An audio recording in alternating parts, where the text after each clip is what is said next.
I'm Ellen, 35 years old, and until 6 weeks ago, I was just a small-town coffee shop owner, pouring my heart into the family business my mother built from nothing. My husband, Mark, was my partner in life and work, and my best friend, Lisa, was like a sister, always by my side through laughter and loss. But when Mark confessed he was leaving me for Lisa, and she demanded I sign over my coffee shop or lose everything, I did not cry or beg them to stay. Instead, I packed a single bag, smiled, and walked out of the shop I had spent 15 years nurturing, leaving them to think they had won. My daughter, Clara, only 14, stood by Mark, believing his lies, her eyes cold as she said I was abandoning her. But I had a secret they did not expect, a $15 million trust fund from my mother, and a plan to make them regret their betrayal. 6 days later, I had 32 missed calls, and that was just the start of my fight to reclaim my life. If you want to see greed and disloyalty unravel, stick around for this story on Total Revenge. The aroma of roasted coffee beans and cinnamon scones filled the air as I pushed through the back door of Harper's Brew, my keys jingling softly in my hand like a familiar melody. Morning sunlight streamed through the shop's tall windows, casting warm shadows across the cedar counter my mother had polished every Sunday, its surface etched with years of love. That warmth usually grounded me, reminding me of late nights with Mom, grinding beans and dreaming up new blends. Not today, though, as the air crackled with a tension I could not name, heavy as the steam from the espresso machine.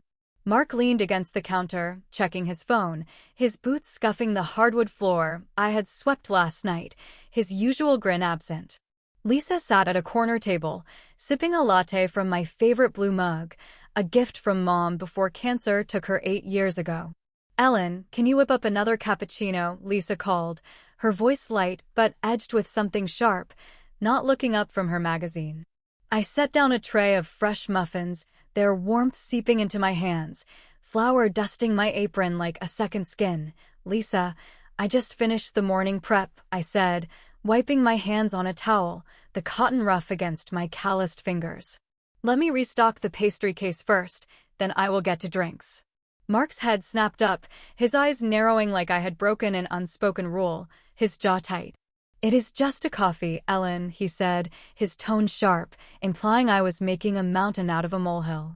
A knot formed in my stomach, cold and heavy, as I remembered buying that coffee blend for Lisa's birthday, spending $200 from my savings for her favorite organic roast. "Clara, I need a minute to sort things out," I said, glancing at my daughter, who was wiping tables nearby, her ponytail swinging. Mark stepped closer, his cologne overpowering the coffee's warmth, his presence stifling. "Ellen, we need to talk now," he said, his voice low, like he was delivering a verdict, "and you are not going to like it." The bell above the door chimed, a bright note cutting through the tension, as a delivery driver hauled in bags of coffee beans, his boots leaving faint dirt marks on the floor. The interruption let me breathe, steadying the shake in my hands as I arranged muffins in the glass case, their blueberry scent grounding me. Lisa stood, her height matching Mark's, her blonde hair pulled tight, giving her a sharpness I had not noticed before.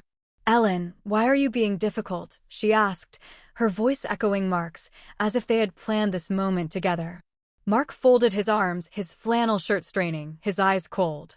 "Your shop's struggling, Ellen, we all know it. Lisa's been keeping it afloat with her ideas," he said, gesturing to her like she was the savior. Clara looked up from her cleaning, her face uncertain, caught between us. "Ellen, just make the coffee. It is not a big deal," Lisa said, her smile tight, her words cutting deeper than I expected. Mark stepped closer, his breath warm with the coffee he had already taken from my stock, his stance aggressive.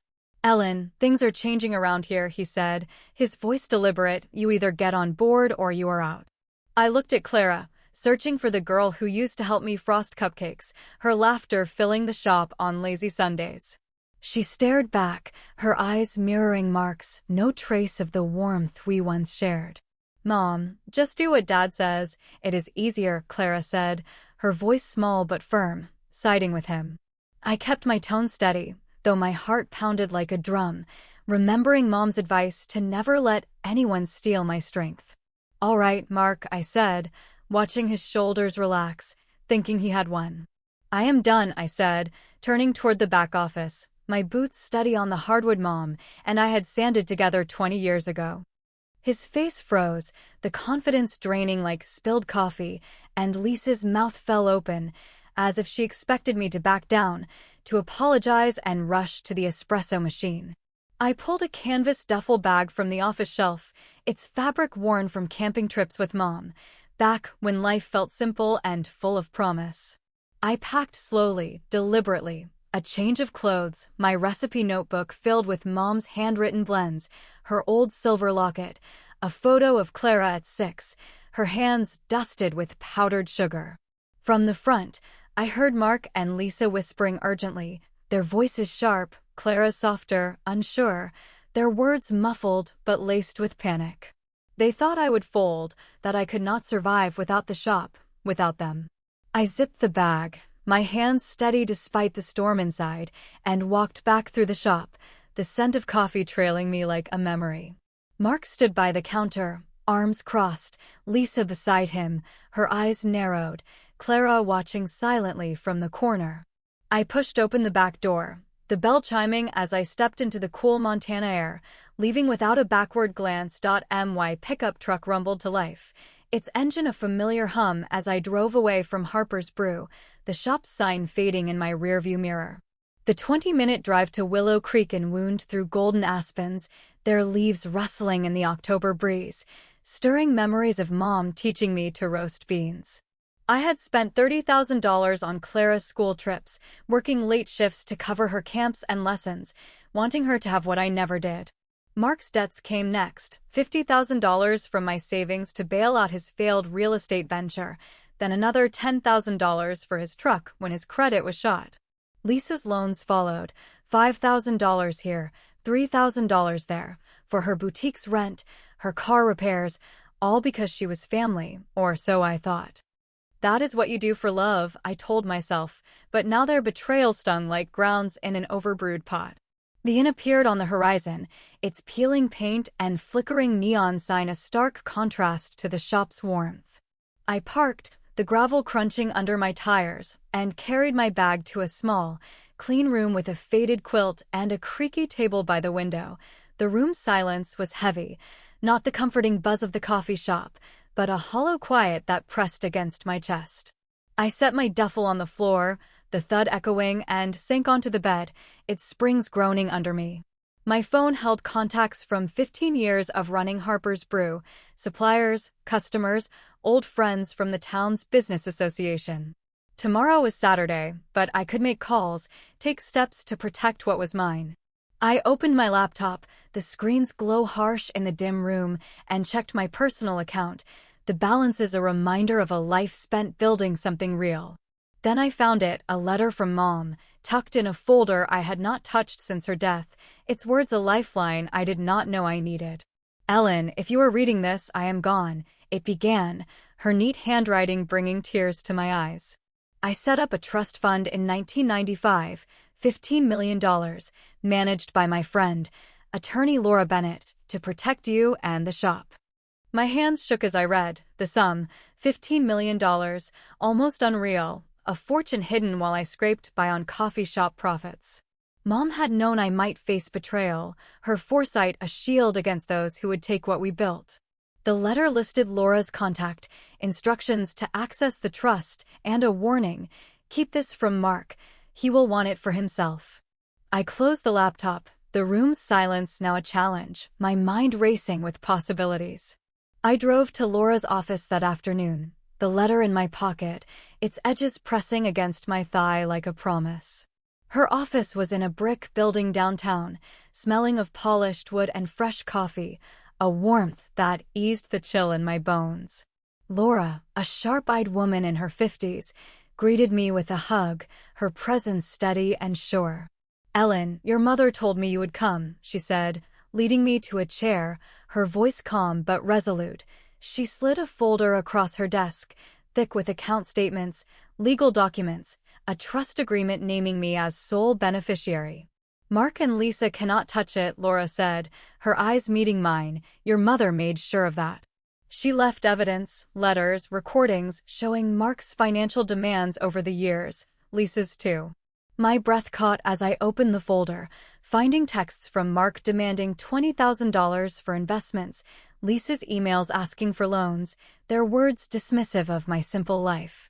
One recording, dated a year ago, captured Mark saying, "Ellen's shop is a gold mine. We will take it when she cracks. Lisa will push her over the edge." Lisa's voice followed, laughing. "She is too soft, Mark. She will hand it over to keep Clara happy." I looked at Laura, my voice steady despite the ache in my chest. "They are trying to take the shop now. Gave me an ultimatum to obey or lose it all." Laura's eyes narrowed, her pen tapping the desk rhythmically, a sign she was already planning. "Let them try. We will use your mother's evidence to stop them. But it will get ugly. Ellen, are you ready?" she asked, her tone serious but supportive. I clutched the photo of Clara in my pocket, her 6-year-old smile fading, and nodded firmly. "I am ready," I said, feeling Mom's strength in me, her trust of fire igniting my resolve.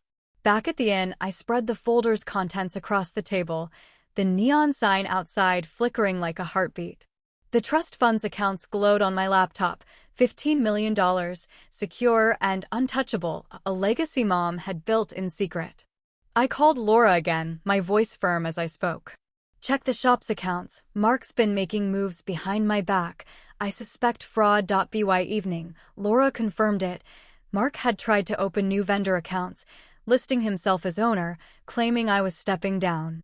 "It is fraud," Laura said. "We can file charges, but let us start with exposure. The town loves you, Ellen. They will back you." I drafted a letter to the local paper, detailing Mark and Lisa's ultimatum without mentioning the trust fund, keeping that secret close. The shop was my life, my mother's legacy, and I would fight for it, not with tears, but with the quiet strength Mom always saw in me. The next morning, I walked to the diner across from the inn, the smell of bacon and coffee grounding me as I spread out my notes. A familiar voice called out, "Ellen Harper, what are you doing at the inn?" asked Tom Reynolds, a retired supplier who had delivered beans for 10 years. I shared the basics, Mark's betrayal, Lisa's demands, my decision to leave, and Tom's jaw tightened. "Mark tried to renegotiate our contract last month, claiming the shop was his. I checked the deed. It is still yours," he said. My coffee cup froze halfway to my lips, Mark's audacity hitting like a bitter brew. "He said that?" I asked, my voice low, the diner's hum fading around me. Tom nodded, his eyes serious. "He ordered $5,000 in supplies on credit. I refused without your signature. Something is off, Ellen." I thanked him and walked back to the inn, my mind racing with Mark's deception, his plan to claim my shop already in motion. I called Laura, my voice steady but urgent, file a cease and desist against Mark's vendor fraud, and check for any other moves he has made. By afternoon, she found more. Mark had applied for a $150,000 loan against the shop's property, forging my signature. "It is felony fraud," Laura said. "We can press charges, but let us hit them where it hurts. Public opinion. The town will rally behind you." I sat at the inn's table, the neon sign buzzing, and finalized the letter to the paper, knowing tomorrow the town would see Mark and Lisa for who they really were. The letter hit the local paper the next morning, "Harper's Brew Under Siege." The headline read, detailing Mark and Lisa's ultimatum and their attempt to seize my shop. The town buzzed, customers texting me support, old friends from the business association calling to check in. By noon, my phone had 10 missed calls, 5 from Mark, 3 from Lisa, 2 from Clara, their voicemails a mix of anger and panic. "Ellen, what the hell is this in the paper?" Mark shouted in one. "You are making us look like criminals. Fix it now." Lisa's voice was sharper. "You are ruining everything. Ellen, we were trying to help the shop. You are so selfish." Clara's was softer. "Mom, why are you doing this? Dad says you are abandoning us. Please call me." I deleted each one, my resolve hardening like a perfectly pulled espresso shot. Their desperation was growing, and I was just getting started, my mother's trust fund a secret weapon they could not imagine. I walked into the diner the next morning, the scent of sizzling bacon and fresh coffee wrapping around me like a warm blanket, but the buzz of gossip in the air felt sharper, more electric. The local paper's headline, "Harper's Brew Under Siege," had spread like wildfire, and every eye in the room flicked toward me as I slid into a booth, my laptop balanced on the edge of the table. My phone vibrated with 12 more missed calls, 8 from Mark, 3 from Lisa, 1 from Clara, their voicemails a chaotic mix of rage and desperation I did not bother to play. The letter I had sent to the paper detailed Mark and Lisa's ultimatum, their attempt to seize my coffee shop, and their betrayal, but I had kept my mother's $15 million trust fund hidden, a secret weapon they could not anticipate. Laura, my attorney, had called earlier, confirming the cease and desist order against Mark's vendor fraud was served, and the town was rallying behind me, their support a shield against the storm. I opened my laptop, the screen glowing with emails from customers, old employees, even the mayor, all pledging loyalty to Harper's Brew and disgust at Mark and Lisa's actions. A familiar voice broke my focus. "Ellen, you are shaking things up," said Maggie, my former barista, sliding into the booth with a grin, her apron still dusted with flour from her new job. "The whole town is talking. Mark's been at the shop all morning, telling everyone you abandoned it, but no one's buying his story," she added, her words fueling my resolve to keep fighting. Maggie leaned closer, her voice dropping to a whisper. "I heard Mark tried to get a $150,000 loan using the shop's deed, forging your signature. Is that true?" she asked, her eyes wide with disbelief. I nodded, my jaw tightening as I remembered Laura's call about Mark's fraud, his plan to sell Harper's Brew for $2 million and run off with Lisa to California. "He thought I would crumble, Ellen, but you are tougher than he knows," Maggie said, her hand squeezing mine, the diner's clatter of plates and chatter fading into the background. I thanked her, my mind racing with the next steps, knowing Mark and Lisa would not stop, their greed a fire that burned hotter with each setback. My phone buzzed again, a text from Clara. "Mom, please meet me at the shop. I need to talk, alone," her words soft but urgent, tugging at the part of me that still saw her as my little girl. I hesitated, the memory of her siding with Mark stinging, but I could not ignore her, not when there was a chance to reach her. I texted Laura, alerting her to the meeting, and she insisted on having Deputy Maria Gonzalez nearby, just in case, her voice firm over the phone. "Do not go in without a recorder, Ellen. This could be a trap." I slipped a small device into my pocket, its weight a reminder of the stakes, and drove to Harper's Brew, the familiar sign stirring a mix of pride and pain as I parked across the street. The shop's windows glowed with morning light, the scent of roasted beans wafting out as I pushed open the door, the bell chiming like a memory of better days. Clara stood behind the counter, alone, her ponytail loose, her face pale, her hands fidgeting with a dish towel as she watched me approach. "Mom, I am sorry about everything," she said, her voice cracking. "I did not know Dad and Lisa were planning to take the shop. I thought they were helping you." I kept my expression neutral, the recorder in my pocket humming softly, capturing every word, every pause, as I studied her eyes for truth. "Clara, you stood by while they gave me an ultimatum. Obey Mark or lose everything. What did you expect me to do?" I asked, my voice steady but laced with hurt. Her eyes filled with tears. "I thought you would fight for us, Mom. Not walk away." I was scared. "Dad said you did not care about me anymore." Before I could respond, the back door slammed open, Mark storming in, his face red, his flannel shirt rumpled, his boots heavy on the hardwood. "Ellen, you're destroying our lives with that newspaper stunt," he shouted. "You think you can humiliate us and keep the shop. You are delusional, bitch," he spat, his words sharp as broken glass. Clara grabbed his arm. "Dad, stop, please," she pleaded, her voice trembling, but he shook her off, stepping closer to me, his breath hot with anger.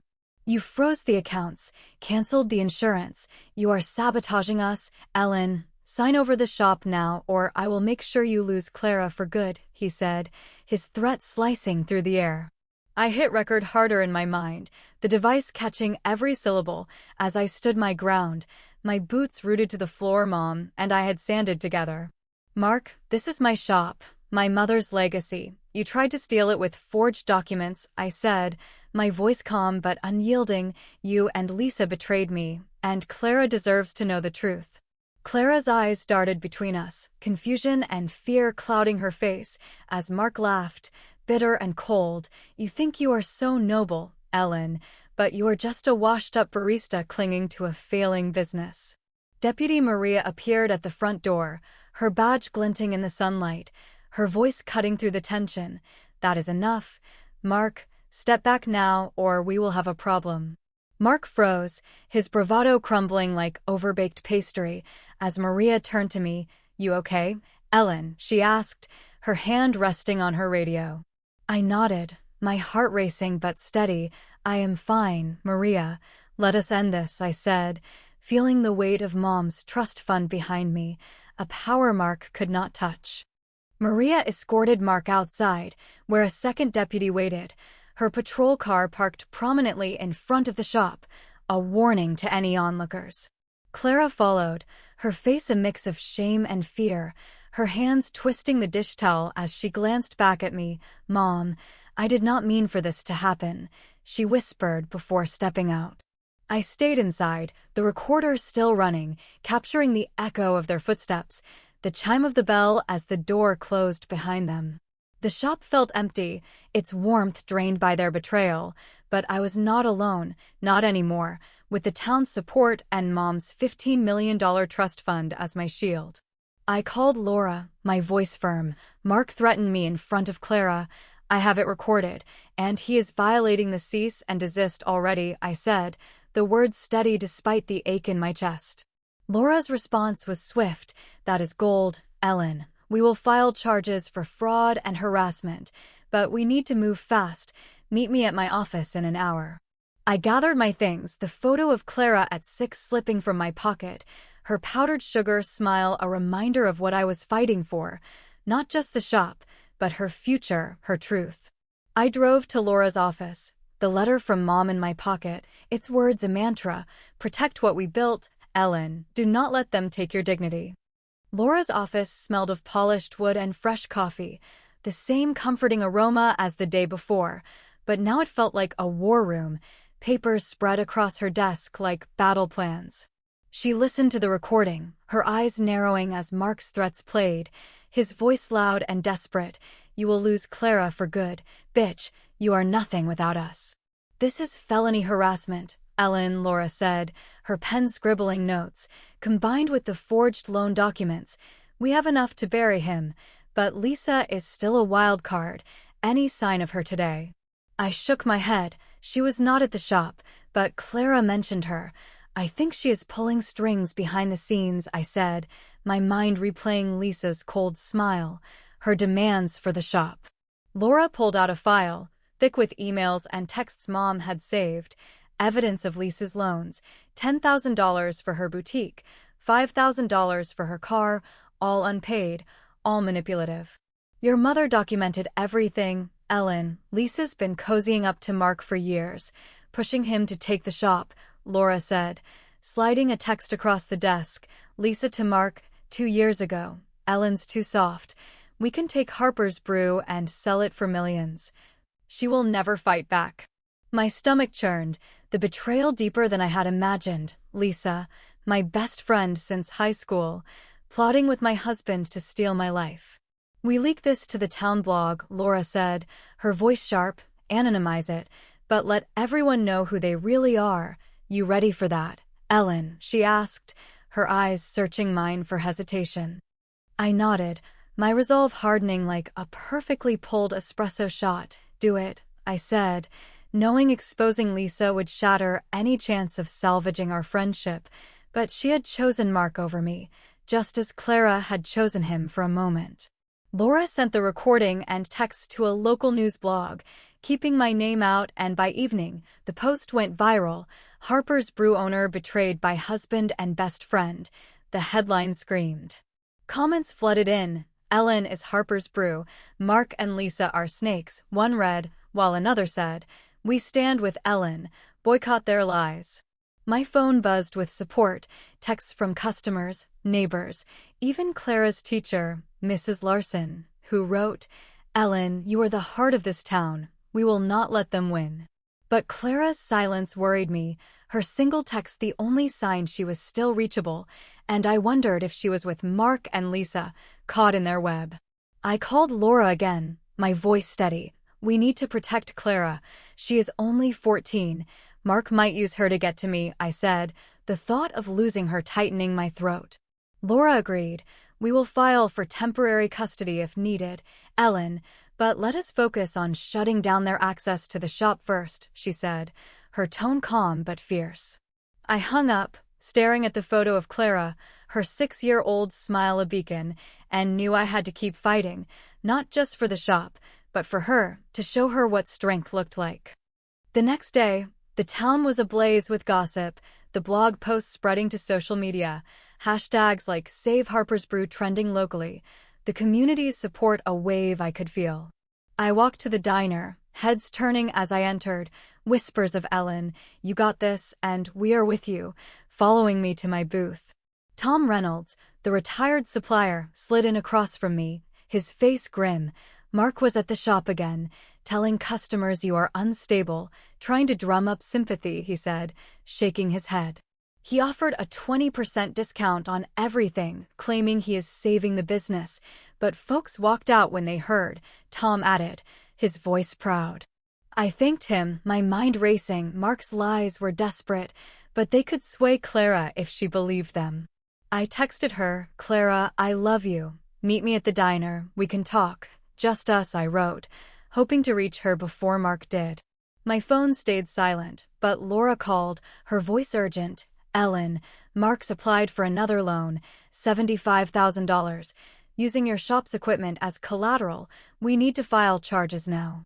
I agreed, my heart heavy but resolute. "File them, Laura, and make sure the town knows," I said, knowing the public support was my strongest weapon against their greed. By afternoon, Laura had filed charges for fraud and harassment, the sheriff serving Mark at the shop, where he was still playing the victim to a dwindling crowd.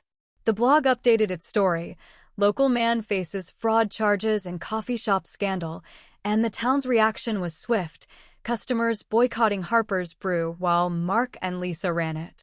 I drove past the shop, seeing only a handful of patrons inside, Mark behind the counter, his face flushed, Lisa nowhere in sight. My phone finally buzzed, a text from Clara, "Mom, I am at the diner, I am sorry. Please come," her words a spark of hope in the darkness. I arrived to find her in a corner booth, her eyes red, her hands clutching a milkshake, her voice small as she spoke. "Mom, Dad said you were trying to ruin us, but I saw the blog. Is it true?" she asked. I sat across from her, my heart aching. "Clara, your dad and Lisa want to sell the shop.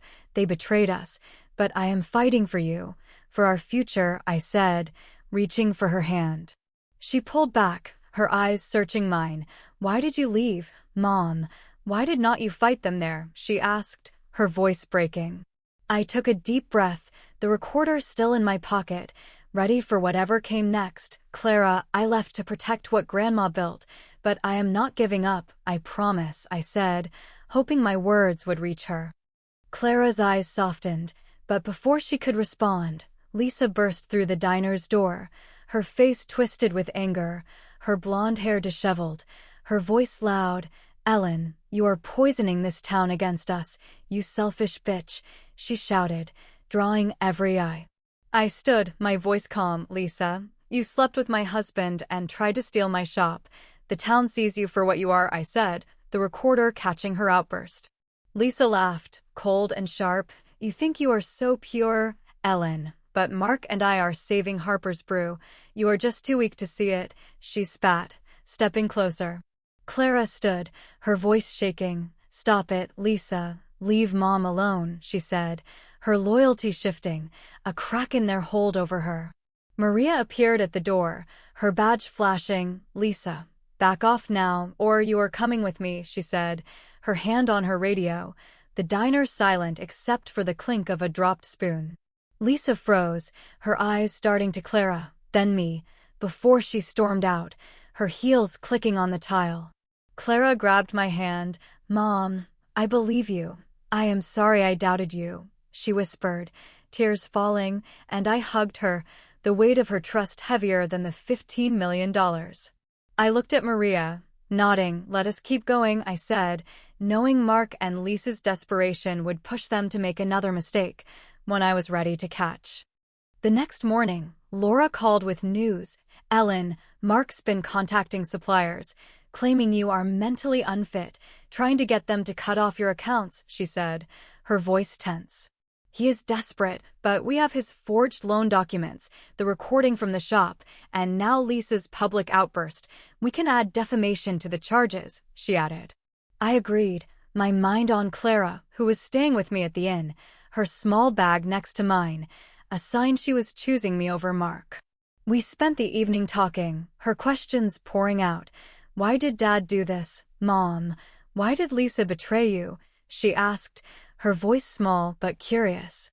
I explained, my voice gentle. "Your dad and Lisa thought they could take the shop and sell it. They wanted the money, not the work, but Grandma left me a way to fight back," I said, keeping the trust fund secret for now. Clara nodded, her eyes clearer. "I want to help, Mom. I do not want them to take Grandma's shop," she said, her resolve mirroring mine. I hugged her, the photo of her at 6 in my pocket, a reminder of why I was fighting, not just for the shop, but for her to see what strength looked like.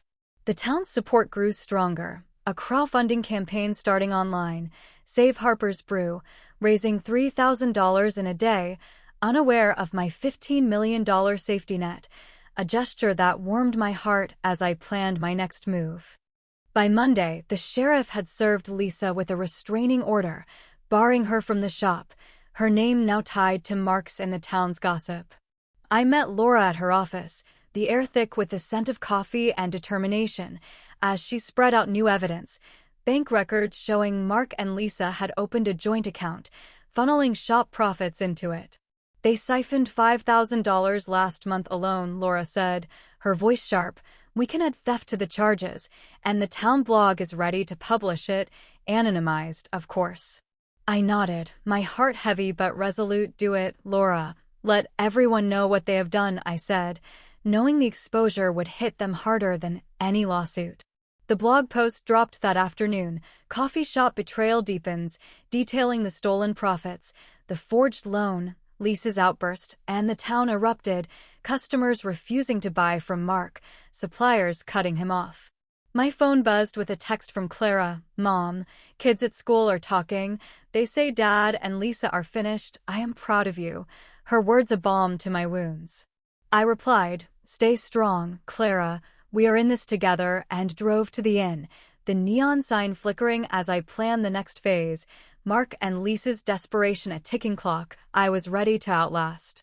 The fight for Harper's Brew was far from over, but with Clara by my side and Mom's trust fund behind me, I was ready to make them regret ever crossing me, their greed no match for my resolve.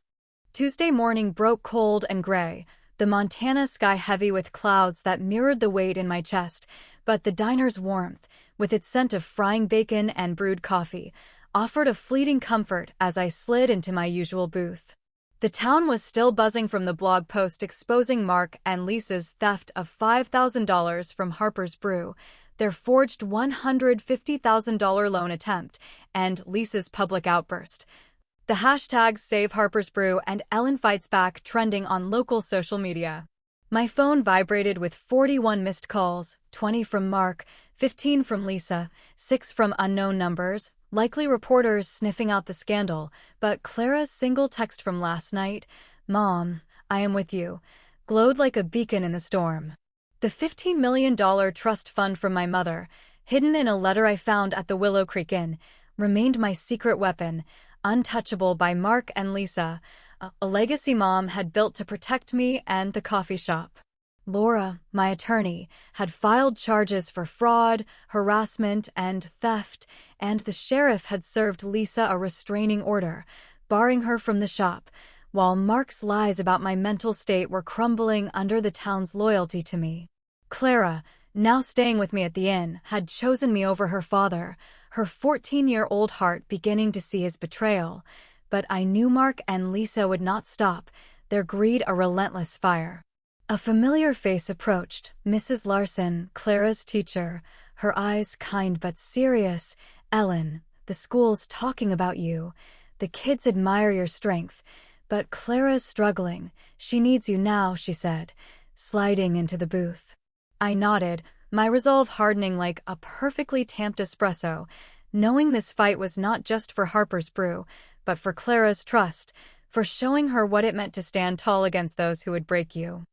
I drove to the inn, the neon sign flickering like a heartbeat in the morning mist, and found Clara curled up on the bed, her phone clutched tightly, her eyes red from crying. "Mom, Dad called me last night. He said you were lying about everything, that you are trying to ruin him," she said, her voice small but searching. I do not know who to believe anymore. I sat beside her, my hand gentle on her shoulder, the photo of her at 6, dusted with powdered sugar, tucked in my pocket, a reminder of the girl I was fighting for. "Clara, your dad and Lisa tried to steal the shop. They forged documents, took money, betrayed us both," I said, my voice steady. "But I have proof, and the town sees the truth. You will too." She looked up, her eyes flickering with hope. "Can I see the proof, Mom? I want to understand," she asked, her voice stronger, a spark of the strength I knew she had inside. I pulled out my laptop, opening the folder Laura had sent, emails, texts, recordings from Mom's files, including Mark's voice, cold and calculated. "Ellen's shop is ours, Lisa. We will sell it for $2 million. She will break eventually." Clara's face paled, her hands trembling as she listened. "I thought he loved us, Mom. Why would he do this?" she whispered, tears falling. I hugged her tightly, my heart aching but resolute. "He chose greed over us, Clara, but we have each other, and I will protect you, I promised," feeling Mom's $15 million trust fund like a shield around us. Laura called as we sat there, her voice sharp with urgency. "Ellen, Mark's escalating. He is spreading lies on social media, claiming you are hiding assets to cheat him in a divorce. We need to counter this now," she said. I glanced at Clara, her eyes still wet but fierce, and nodded to myself. "Leak more evidence. Laura, the recording from the shop where he threatened me. Let the town hear his own words," I said, my voice firm. Laura agreed. "We will post it anonymously, and I am drafting a defamation suit. Mark's digging his own grave," she said, her tone laced with determination. By noon, the blog updated, "Coffee shop betrayal, husband's threats exposed," with Mark's recorded voice. "You will lose Clara for good, bitch. You are nothing without us," echoing across the internet. The town's reaction was immediate, comments flooding in. "Ellen is our hero. Mark and Lisa are done," one read, while another said, "We boycott Harper's Brew until Ellen's back." Clara read the comments, her face softening. "They believe you, Mom. They see what Dad did," she said, her voice a mix of awe and relief. I squeezed her hand. "We are not alone, Clara. This town is our family too," I said, feeling the weight of their support. A community Mom had known would stand by me. But I knew Mark and Lisa would retaliate, their desperation a ticking bomb, and I needed to be ready for their next move, whatever it was. That afternoon, I met Laura at her office, the air thick with the scent of polished wood and coffee, her desk covered with legal documents like a battlefield map. "Mark's latest move is a divorce filing, claiming you abandoned the marriage and hid assets," Laura said, sliding papers across. "He is after alimony, half the shop, even Clara's custody, using your supposed instability as leverage." My stomach churned, his audacity a bitter pill, but Mom's trust fund, $15 million, was untouchable, listed in her name, not mine, during our marriage. "We counter with the fraud and theft charges, Laura, and use Mom's evidence to prove his affair with Lisa," I said, my voice steady despite the rage inside. Laura nodded, pulling out a recording from 2 years ago, Lisa's voice clear. "Mark, leave Ellen. We will take the shop and live big. She is too weak to fight us both," followed by Mark's agreement. "She will cave, Lisa. She always does." Clara, sitting beside me, gasped, her eyes wide. That is Lisa, Mom. She was my godmother. How could she asked, her voice breaking. I hugged her, my resolve like steel. They underestimated us, Clara, but we have Mom's strength and we will win, I said, knowing the town's support and Mom's evidence were my arsenal. Laura smiled. We file for full custody of Clara, Ellen, and we expose the affair in court. The blog post is just the start, she said, her eyes gleaming with strategy. The next day, the sheriff caught Mark trying to sell shop equipment, a $10,000 espresso machine, to a dealer, claiming it was his to liquidate. Deputy Maria arrested him on the spot, her voice calm but firm. Mark, you are under arrest for theft and violating the restraining order, she said, cuffing him as customers watched, their phones out, recording the fall of Harper's Brew's false savior. The blog updated again, local man arrested in coffee shop theft, and the town's outrage grew, customers vowing to boycott until I returned, their loyalty a warmth I felt even at the inn. Clara stayed close, her trust in me growing. Mom, I told Dad I want to stay with you. He got so angry, but I do not care, she said, her voice fierce, a mirror of my own resolve. I kissed her forehead. You are my strength, Clara. We will get through this together, I said, the photo of her at 6 in my pocket, a reminder of why I fought. Laura called with more news.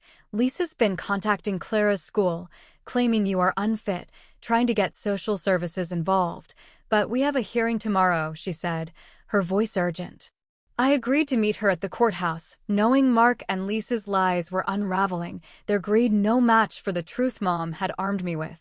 The town's support, Clara's trust, and the $15 million trust fund were my foundation, and I was ready to face them in court, to show them what happens when you betray someone who refuses to break. The courthouse loomed in the town square, its brick facade stern under the gray sky, the air inside sharp with the scent of polished floors and nervous anticipation as Clara and I walked in, Laura by our side. The hearing was for temporary custody and a restraining order extension, Mark and Lisa's lies about my mental state, their last desperate play to control Clara and the shop. Mark sat at the defense table, his face haggard, his lawyer, a slick man named Gerald Thorne, whispering urgently, while Lisa sat in the gallery, her eyes cold, her blonde hair pulled tight, no trace of the friend I once loved. Clara clung to my hand, her voice a whisper. Mom, I am scared. What if they take me away? She asked, her eyes searching mine for reassurance. I squeezed her hand, my voice firm. They will not win, Clara. We have the truth, and the town is with us, I said, nodding to the packed gallery, filled with customers, neighbors, Maggie, Tom Reynolds, even Mrs. Larson, all there for us. Laura presented our case, her voice clear. Mark and Lisa committed fraud, theft, and harassment, attempting to seize Ellen's shop with forged documents and lies. Here is the evidence, she said, playing the recording of Mark's threats, his voice echoing. You will lose, Clara, bitch, you are nothing. The judge's face hardened, his pen pausing as Gerald tried to interrupt. Your Honor, my client was under stress. Ellen abandoned the marriage, he claimed. But Laura countered, we have proof of Mark's affair with Lisa, emails, texts, recordings. They plan to sell the shop for $2 million, she said, sliding Mom's files across. The gallery murmured, heads nodding as Clara whispered, Mom, they are losing, I can feel it, her voice a spark of hope in the sterile room. The judge granted temporary custody to me, extending the restraining order to include both Mark and Lisa, barring them from Clara and the shop, his voice firm. The evidence is overwhelming. Mr. Harper's actions constitute a clear threat, he said, his gavel a sharp crack. Mark's face crumpled, his lawyer whispering furiously, while Lisa stood, her eyes blazing. You will regret this. Ellen, you weak bitch, she hissed, loud enough for the gallery to hear, gasps rippling through the crowd. Deputy Maria stepped forward. Miss Thompson, leave now or you will be removed, she said, her badge glinting, and Lisa stormed out, her heels clicking like gunfire on the marble floor. Clara hugged me, her tears soaking my shirt. Mom, we did it. I am so proud of you, she said, her voice stronger, her trust a lifeline I clung to. Outside, reporters swarmed, their cameras flashing, but Clara took my hand, echoing Sophia from the original story. My mom fought for what is right. Mark and Lisa betrayed us. She is the heart of Harper's Brew, she told them, her voice steady, silencing the crowd. We pushed through to Laura's car, the town's support a roar in my ears, their signs reading Ellen is Harper's Brew waving in the wind. Back at the inn, Clara and I sat on the bed, her head on my shoulder. Mom, can we go back to the shop soon? I miss it, she said, her voice soft but sure. I nodded, my heart full. We will, Clara. We will rebuild it together, I said. The $15 million trust fund a silent promise, Mom's legacy alive in us both. The next week was a whirlwind, Laura filing a defamation suit against Mark and Lisa for their lies about my mental state, the town's boycott of Harper's Brew under their control growing stronger. The blog posted new evidence, a text from Lisa to Mark, Ellen's finished. We will sell the shop and be free, dated a month before their ultimatum, further damning them. Customers started a petition, 500 signatures demanding I return to run the shop, their loyalty a warmth I felt even in the inn's dim room. Clara went back to school, her friends rallying around her, Mrs. Larson reporting, she is stronger. Ellen, she talks about you like a hero, her words lifting my spirit. I met with Laura to plan the shop's reopening, using $100,000 from the trust fund to repair equipment Mark had neglected, to restock beans, to hire Maggie back as manager. The shop was mine again, the deed untouchable, Mom's foresight ensuring Mark and Lisa could not claim it in the divorce.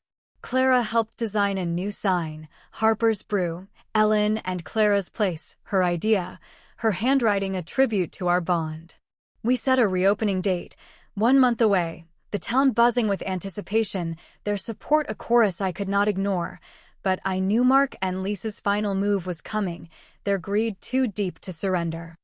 Mark's trial for fraud and theft came 2 weeks later, the courthouse packed again, the air thick with tension as Laura presented our case, her voice ablade.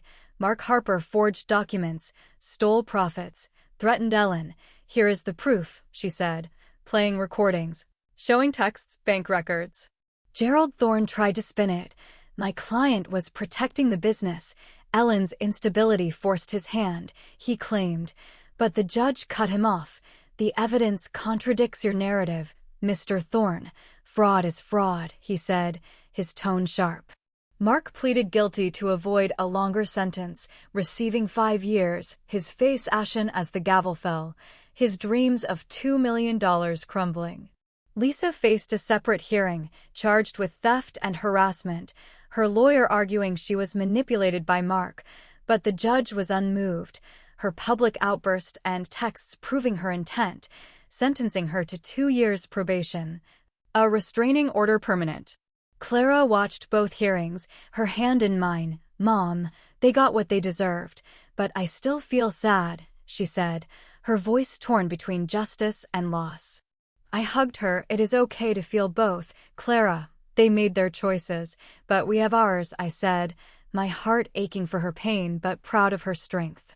The town celebrated, the blog declaring, justice for Ellen, Harper's Brew saved, and the crowdfunding campaign hit $10,000, which I donated to the local food bank, Mom's trust fund covering the shop's needs.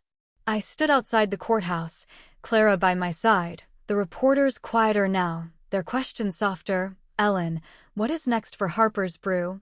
One asked, and I smiled. We rebuild, we heal, and we serve coffee with love, I said, Clara nodding, her eyes bright. The reopening of Harper's Brew was a town event, the new sign gleaming under a clear November sky, the scent of roasted beans and fresh pastries drawing hundreds, their cheers a warmth that filled the shop. Maggie ran the counter, her grin wide as she served free coffee, her voice loud. Welcome back, Ellen. This is your place, she shouted, the crowd clapping. Clara worked beside me, handing out muffins, her smile mirroring Mom's, her strength a mirror of mine. Mom, "This feels like home again," she said, her eyes shining. "I used $50,000 from the trust fund to start a scholarship in Mom's name, awarding $10,000 annually to local students, Clara's idea to honor her grandmother." The shop thrived, sales doubling, customers filling every table, their stories of loyalty a testament to Mom's legacy. Clara started therapy, processing her father's betrayal, her trust in me growing stronger. "Mom, I want to learn the business, like you and Grandma," she said one night, her voice firm. I hugged her. "You will, Clara. This shop is ours," I said, the $15 million trust fund a silent partner, ensuring our future. Mark and Lisa faded from the town's talk, their names synonymous with greed, while Harper's Brew became a symbol of resilience, of a mother and daughter who fought back and won.